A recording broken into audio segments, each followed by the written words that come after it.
മാലിന്യം വലിച്ചെറിയുന്ന പ്രവണത അവസാനിപ്പിക്കുന്നതിനായി ഹരിതകർമ്മസേനയെ കൂടുതൽ കാര്യക്ഷമമാക്കി ഓരോ പഞ്ചായത്തിലും കുറഞ്ഞത് 100 MCFകൾ നിർമ്മിക്കണമെന്ന് തദ്ദേശ സ്വയംഭരണ വകുപ്പ് മന്ത്രി MP രാജേഷ്.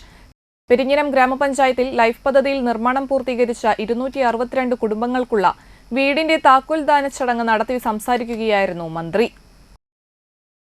ഏറ്റവും ഉയർന്ന തുക ഈ രാജ്യത്ത് വീട് വെക്കാൻ ധനസഹായമായി നൽകുന്നത് കേരളത്തിന്റെ ലൈഫിനാണ്. കേന്ദ്ര ഗവൺമെന്റിന്റെ PMAY ഗ്രാമീൺ എന്ന പദ്ധതിയുണ്ട്. ഇവിടെ അതിന് ഗുണഭോക്താക്കളുണ്ടോ? എത്ര പേരുണ്ട്? കുറച്ചായിരിക്കും. കേരളത്തിൽ ആദ്യം 39,000 പേർക്കാണ് കൊടുത്തിട്ടുള്ളത്.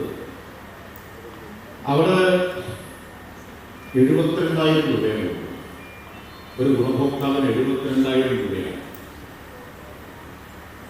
ലൈഫിൽ നമ്മൾ കൊടുക്കുന്നത് 4 ലക്ഷം രൂപയാണ്. അതാണ് അന്തരം. 72,000 കൊണ്ട് വീട് വയ്ക്കാൻ കഴിയുകയില്ലെന്ന് ഞാൻ പറയേണ്ട കാര്യമില്ല. അപ്പൊ അത് തുകയുടെ വലുപ്പമാണ് ലൈഫിനെ വ്യത്യസ്തമാക്കുന്ന ഒരു കാര്യം. രണ്ടാമത്തേത് കൊടുത്ത ആളുകളുടെ എണ്ണമാണ്. 5,69,000 ആളുകൾക്ക് കേരളത്തിൽ ലൈഫ് പദ്ധതിയിൽ ധനസഹായം നൽകിക്കഴിഞ്ഞു, എഗ്രിമെന്റ് വെച്ചിരുന്നു.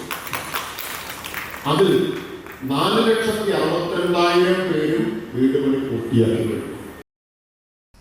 പഞ്ചായത്തിൽ നടപ്പിലാക്കിയ സമഗ്ര ആരോഗ്യ പദ്ധതി സർവേ റിപ്പോർട്ട് സമർപ്പണം. ഊരാളുങ്കൽ ലേബർ കോൺട്രാക്ട് കോപ്പറേറ്റീവ് സൊസൈറ്റിയുടെ LTS മുഖേന പൂർത്തിയാക്കിയ ഇന്റലിജൻസ് പ്രോപ്പർട്ടി മാനേജ്മെന്റ് സിസ്റ്റത്തിന്റെയും ഉദ്ഘാടനവും മന്ത്രി നടത്തി. Mathilakam block panchayat president CK Girija അധ്യക്ഷത വഹിച്ചു.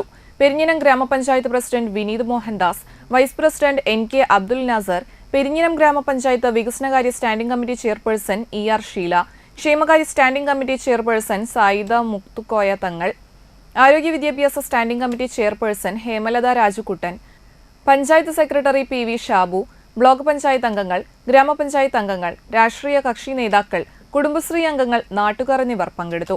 മാതൃകാ പ്രവർത്തനം കാഴ്ചവെച്ച ബ്ലോക്ക് പഞ്ചായത്ത് അംഗം RK ബേബിയെ ചടങ്ങിൽ ആദരിച്ചു.